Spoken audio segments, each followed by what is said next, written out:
So this Ferrari 456, it's a nice car, it's in good condition, but when I got it, it had a non-functional radio, which is a problem for a 456 because this unit is very thin. There is no cavity behind it to replace it with a different unit.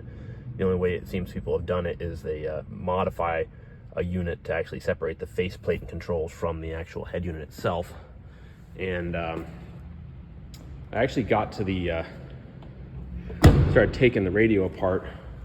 It's all mounted in the trunk, and it's been modified, which part of the reason I don't really like aftermarket stereos is it just always seems to be more trouble than it's worth.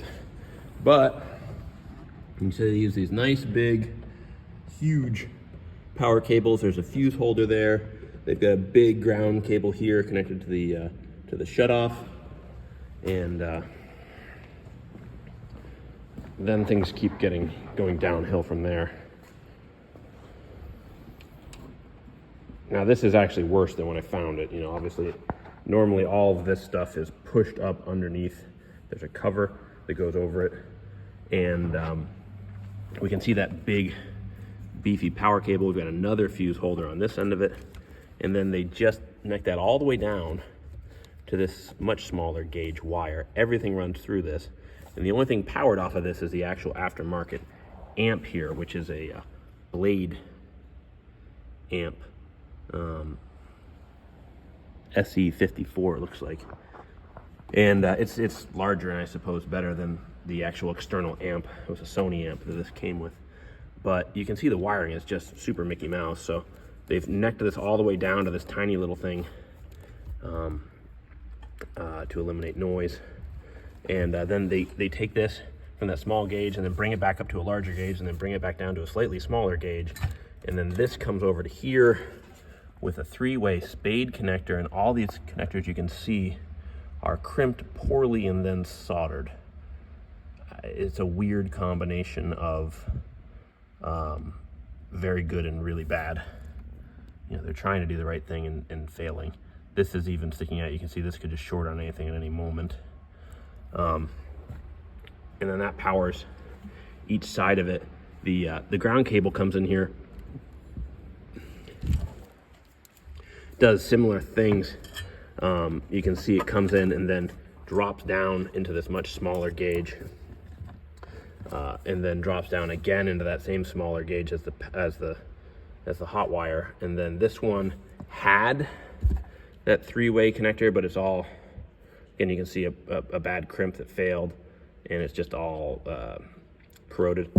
So right now I've just temporarily got this with these ugly connections on it and daisy chained for the time being, just to make it work. I did actually eventually figure out what my problem is. The 12-disc changer doesn't work, but that's not surprising, or 10-disc. But these RCA plugs on the circuit board, this is the actual brain of the head unit. Because you'll remember I said there's no cavity behind the console.